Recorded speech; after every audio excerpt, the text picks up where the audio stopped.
Bom dia, minha gente, tudo bom? Primeiro, não sei se vocês sabem, né? 38% de uma comunicação se dá pela tom de voz. E eu queria parabenizar o doutor.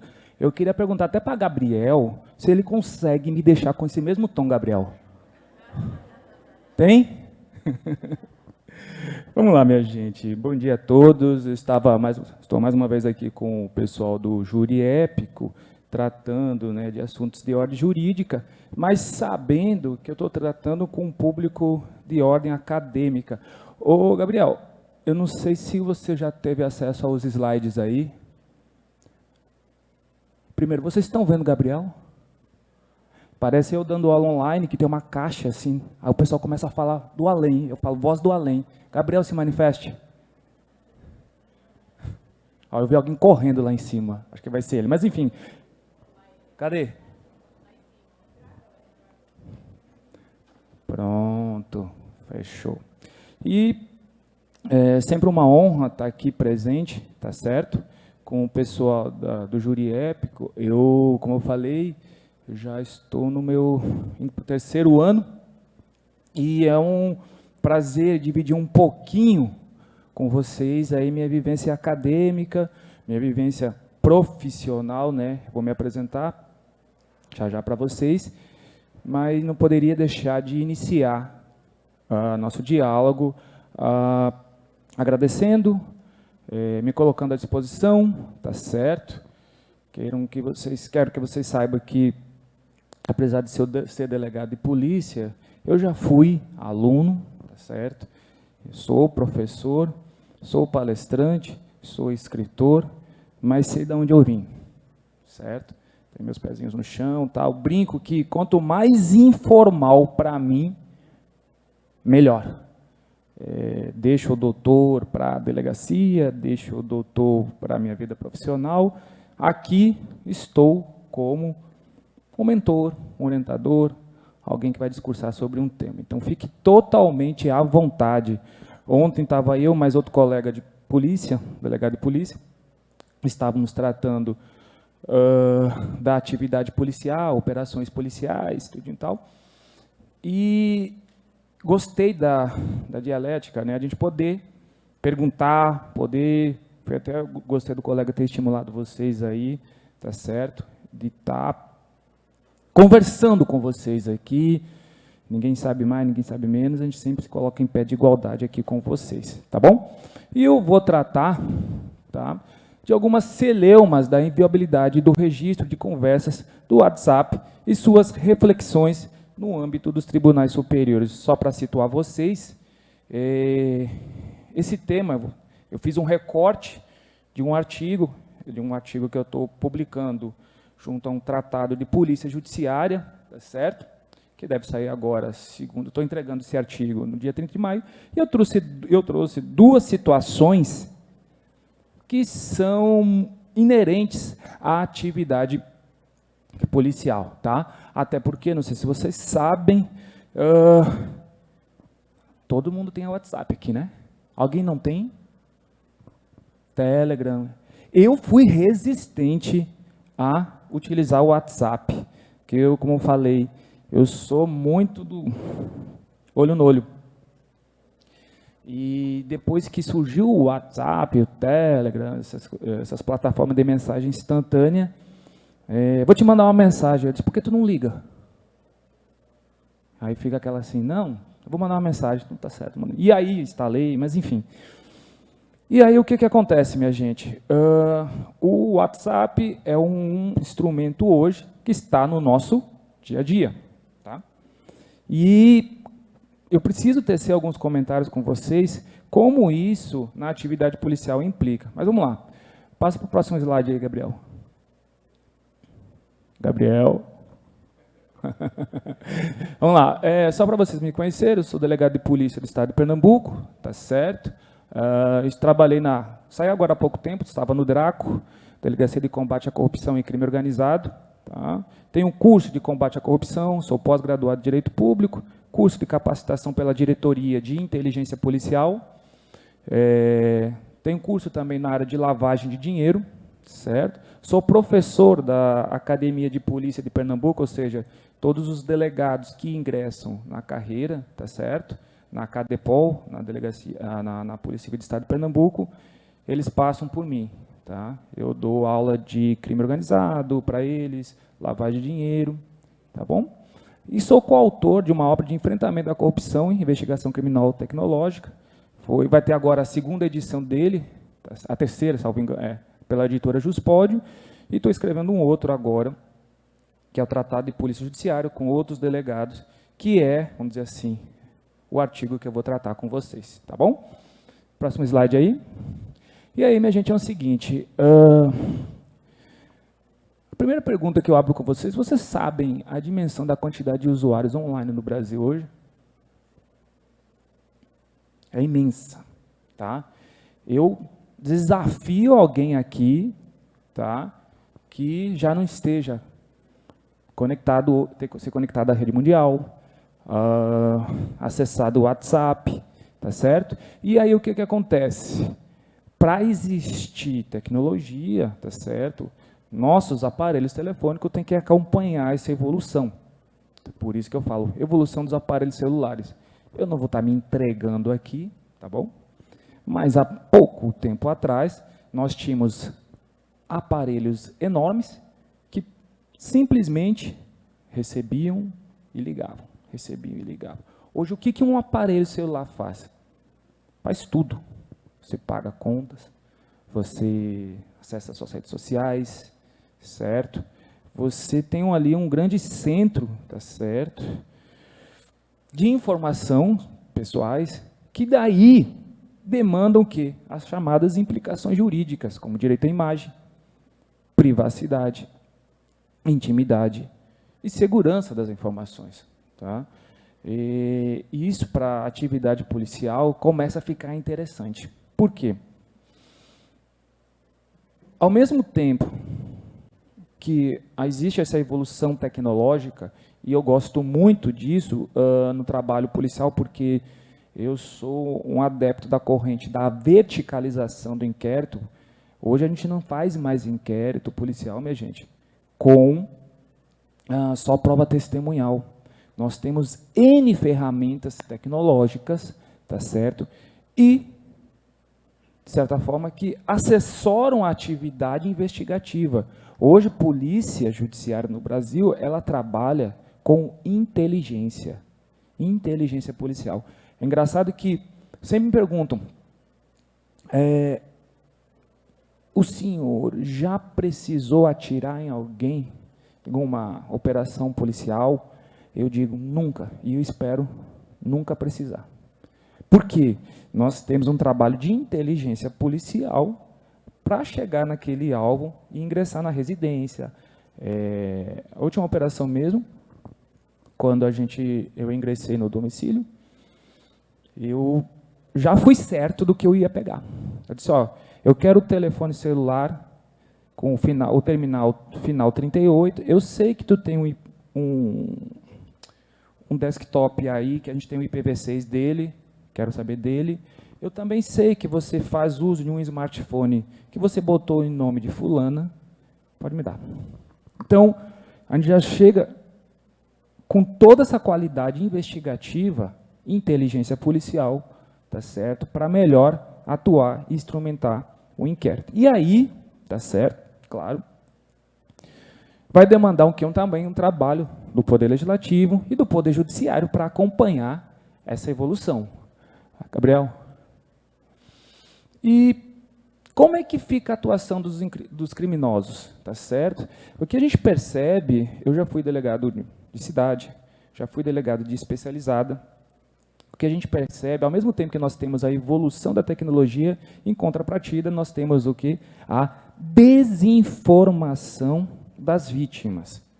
Por exemplo, só de curioso aqui, quem tem o WhatsApp e tem verificação em 2 etapas? Levanta a mão. Muito bem, muito bem. Ainda metade ainda está entendendo? Ainda pode ser surpreendida aí. O que acontece, minha gente? A gente percebe que pessoas, ao mesmo tempo que elas têm essas ferramentas tecnológicas à disposição delas, em contrapartida, a gente percebe também a desinformação. O que seria essa desinformação? Essa desinformação de como melhor utilizar aquele serviço. Por exemplo, é muito comum vocês falar golpe do OLX, golpe do WhatsApp, está entendendo? Figuras criminais também, como sequestro, extorsão, tá certo? Tudo envolvendo o quê? As plataformas digitais. E, pasmem, minha gente, as organizações criminosas, queira, não queira assim, elas também se organizam, evoluem. Uma vez eu conversando com um colega promotor, eu estava investigando uma organização criminosa, e a gente conversando, aí, uma coisa curiosa, eu disse, olha, eu estou fazendo uma quebra de sigilo financeiro, telemática e tal. Ele disse, rapaz, a gente trabalha aqui, a gente nunca chegou a esse nível de investigação que você chegou. Eu disse, porque a organização criminosa também se organiza. Eu uma vez peguei um membro de uma organização criminosa que eu não sabia disso. Quer dizer, eu sabia, mas não sabia que era tanto. Quando eu ingressei na residência dele, eu tive inclusive que fazer uso de uma tropa especial da polícia para entrar. Eu estava prendendo um membro de uma grande organização criminosa, e quando eu ingressei no ambiente, eu sabia que estava tratando com uma pessoa de alta periculosidade, mas não sabia qual era a função dele da organização criminosa. E para vocês verem como é o tamanho da organização. Sabe qual era a função dele dentro da organização criminosa? Contador. Tanto é que ele falou, doutor, porque eu fui atrás de todos os dispositivos eletrônicos dele e tal, e aí eu disse, qual a sua função? Aí ele, eu só faço a contabilidade. Eu disse, e precisa?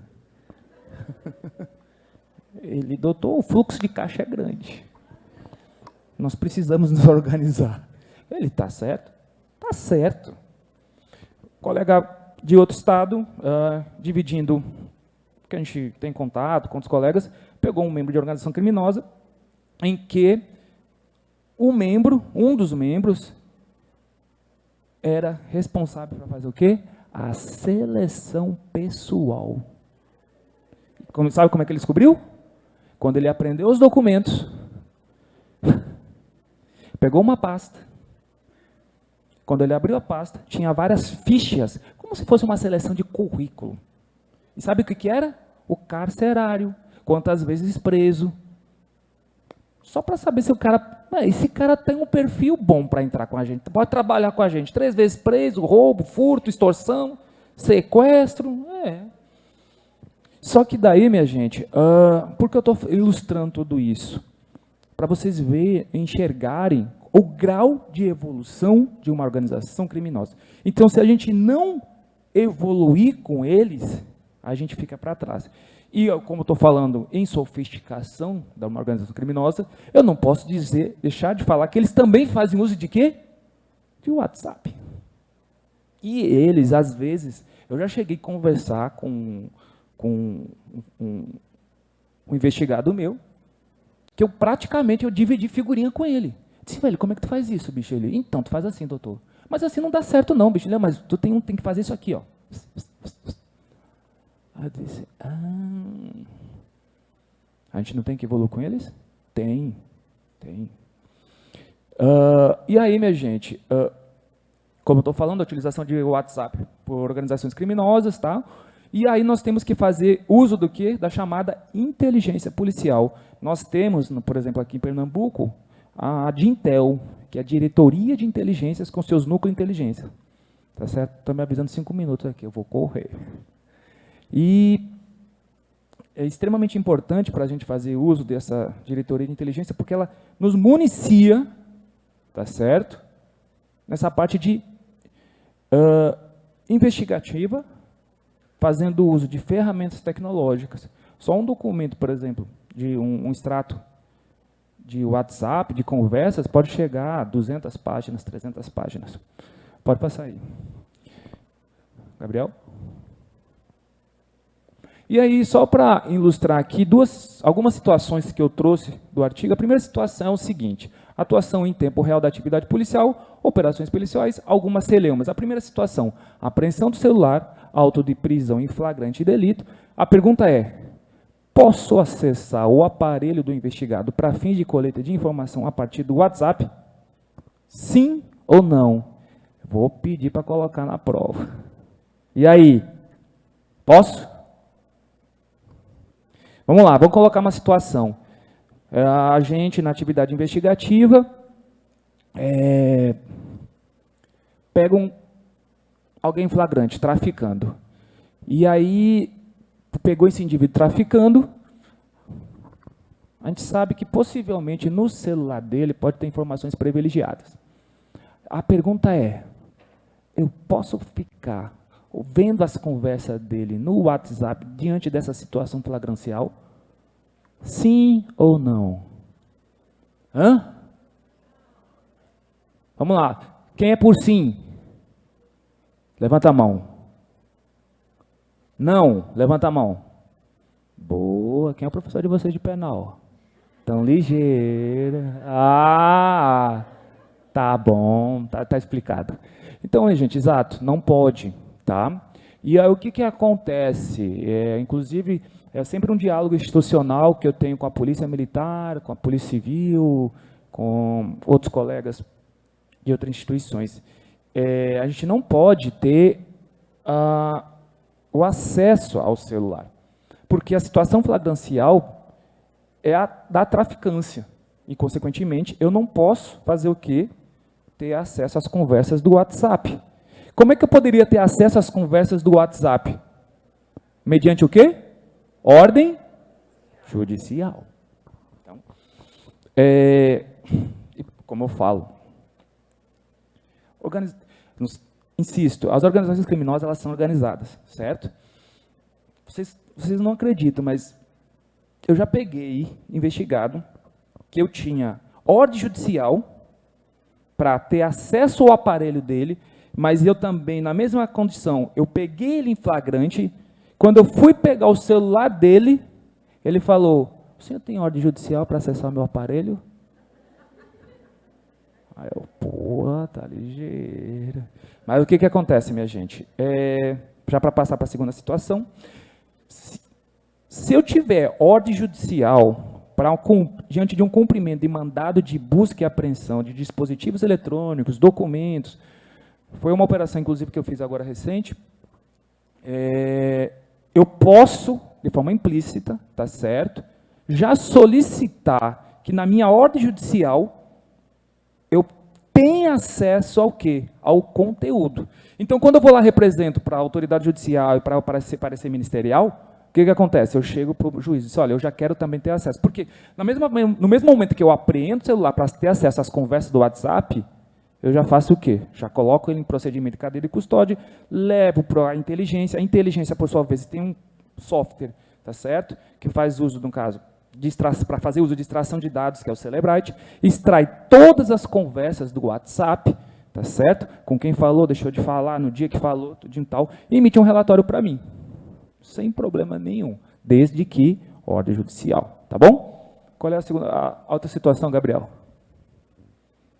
Aí, outra curiosidade. Agora, vamos lá. Agora eu tenho apreensão do celular, ordem judicial, tá certo? Para apreensão de dispositivos móveis. E a brincadeira agora é o seguinte: o WhatsApp Web. Posso fazer print screen da tela do computador para fins de coleta de informações a partir do WhatsApp Web e juntar no procedimento investigativo? Sim ou não? E aí?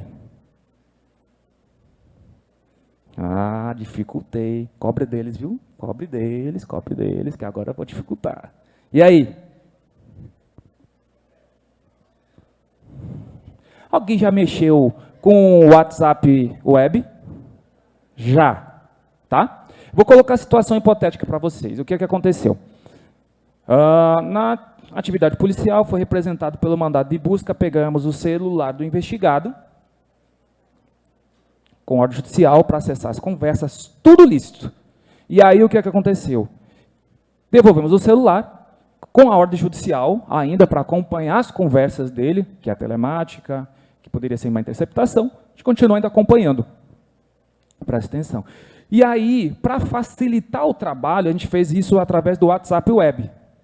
Porque, não sei se vocês sabem, tá certo? Ainda não existe uma tecnologia para a gente acompanhar em tempo real as conversas de WhatsApp. A gente pode ter acesso, mas a gente não pode, o quê? Acompanhar em tempo real. Salvo se for o quê? O WhatsApp Web. Ó, um pouquinho, rapaziada, ó. Vou entregar, viu? Ó. Mas vou encerrar rapidinho. Aí é o seguinte, minha gente. O que foi feito? Foi feito acompanhamento das conversas do WhatsApp Web em tempo real, ao mesmo tempo que o investigado estava o quê? Conversando. Foi juntado as prints das conversas do WhatsApp Web no caderno investigativo. Aí a autoridade policial, o delegado de polícia, fez o quê? Representou por sequestro de valores, porque nas conversas tinha dizendo, ó, a polícia já bateu aqui, nós temos 2.440.000 em contas pulverizadas em diversos bancos, e nós vamos ter que retirar esse dinheiro, porque pode haver um bloqueio, pode haver alguma coisa. Aí o que fez o delegado? Puf! Representou pelo bloqueio.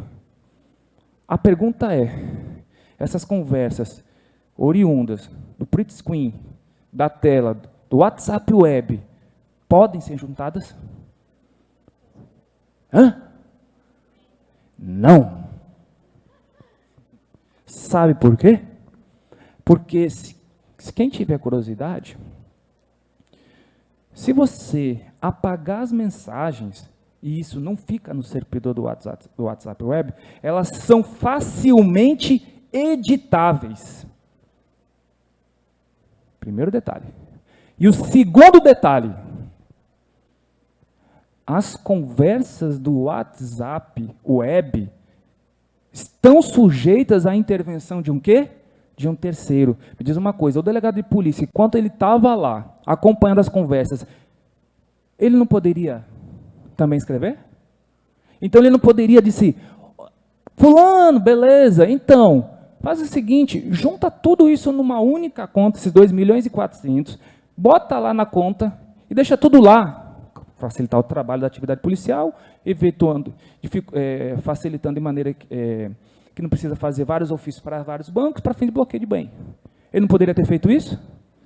E aí existe uma orientação do STJ dizendo que print screen de tela do WhatsApp, considerando que ela pode ser facilmente editável e sujeita à intervenção de um terceiro que não é o proprietário do celular, é prova ilícita. E, consequentemente, ela tem que ser o quê?